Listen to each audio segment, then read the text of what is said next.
Wizard 101 is a family-friendly MMORPG that I've been playing since I was a kid. This game holds a lot of memories for me, so I'm super excited to actually be able to review it.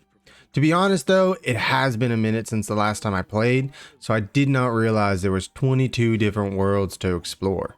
So instead of playing through the whole game, I decided to just go by world instead. This will make it a lot easier to review so I can give this game the justice it deserves.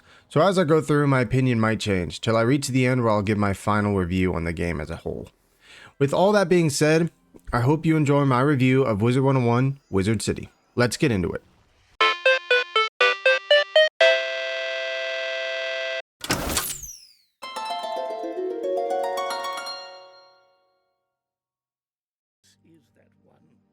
Wizard 101 has a very cool and interesting story, one that I am excited to experience. The game runs in arcs, with the first one taking place over 5 different worlds. Those worlds include Wizard City, Croctopia, Marleybone, Mushu, and Dragonspire. As a new student, during your initiation, you are thrown into this big event. From there, weird things start happening all over Wizard City, and it's up to you to find out what's going on. You must explore Unicorn Way, Firecat Alley, Triton Avenue, and Cyclops Lane to solve the mystery of these weird occurrences. This leads you to uncovering something big that intertwines you to a larger threat. Each area you explore has their own story that links all back to the overarching threat. Wizard City acts as a build-up to the actual story, which is really cool. KingsIsle did a really good job with their writing. I was so invested to uncover everything. I've never seen an MMORPG that has such a vivid story that's so intertwined with the actual gameplay. I honestly don't really remember much of the story because as a kid I really wasn't paying attention, so I'm super excited to go back through it all and take in every detail.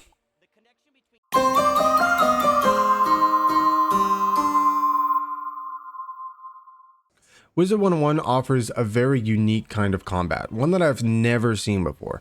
It's like turn-based meets cards with magic, of course. Now I've said before that I don't really like turn-based combat, but this is one of the few exceptions that I truly enjoy. During the tutorial portion of the game, they give you a quick rundown of the basic rules.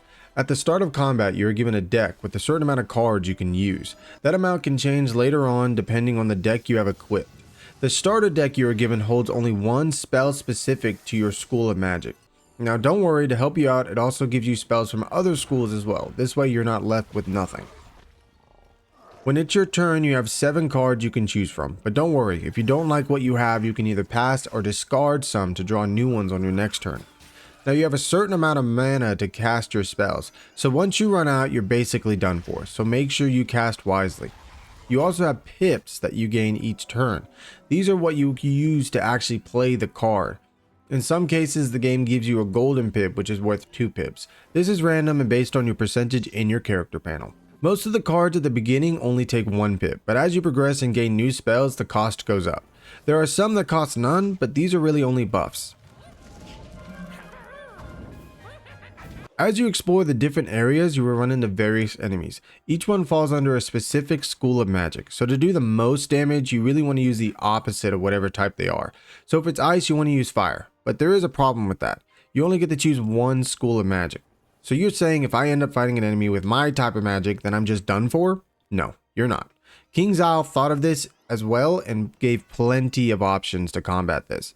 You are given a spell that would change your magic type, but only to your exact opposite. They also give the ability to use training points to gain spells from different schools of magic.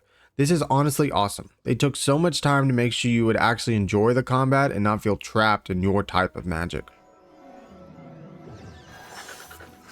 As you continue in the game, you will gain new equipment. This includes clothes, wands, accessories, and decks. Equipment is also a huge part of combat. It affects your health, accuracy, mana, defense, and attack. Since I am in the early portion of the game, the enemies really aren't that difficult, and unless you get them as loot, the equipment that is available doesn't do too much. Though, as you progress, I'm sure it'll become a bigger part of the game. My final point is the overall design of combat. As you enter combat, you are put in a combat circle. It acts as a conduit to activate and summon your spells. The design is stunning and really cool to look at. It's so advanced I sometimes catch myself just staring at it. Each spell also has a unique cutscene as it activates, which is absolutely the main reason I love this combat so much. It's like I'm watching a mini movie. It's awesome and super fun. Overall, the combat is fantastic. If my memory serves me well, it gets even better in the future. KingsIsle did super well, and I'm so excited to keep playing and unlock those AoE spells.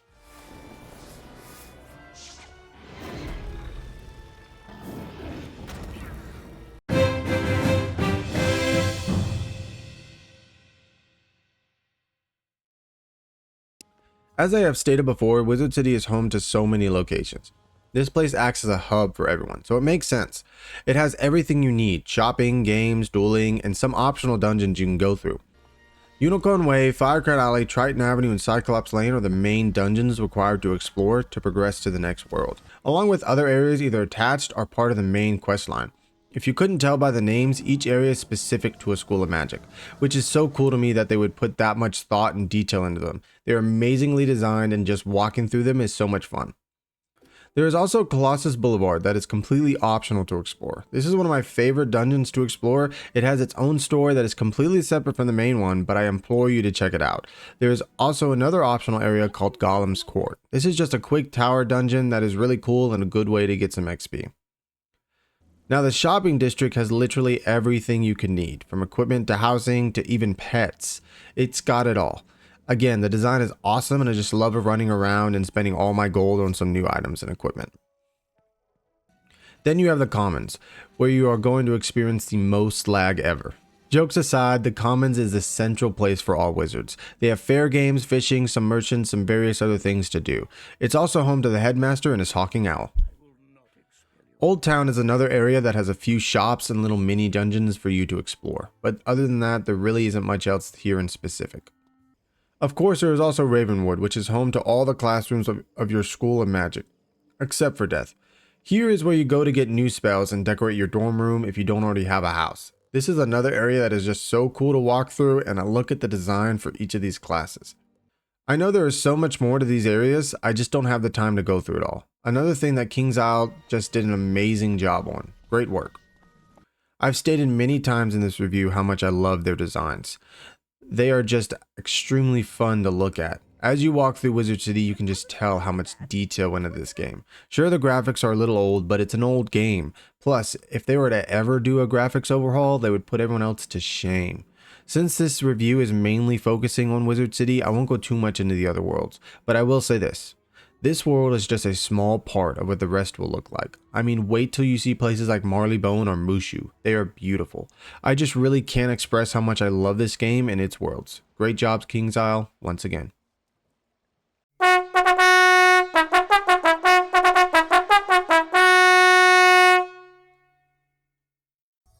Wizard 101 holds so many nostalgic memories for me, and I'm really glad I came back. This game is just absolutely great so far, and it's only the beginning. Wizard City is an awesome start to this game, and it only adds to my excitement to continue to the next world, which is Croctopia. So my rating for this world is 9.5 out of 10. There is always room for improvement, but it's still a fantastic world. I hope you guys enjoyed my review. As always, please let me know if you have a different opinion or if there's something I missed. God bless, and I'll see you on the next one. Peace.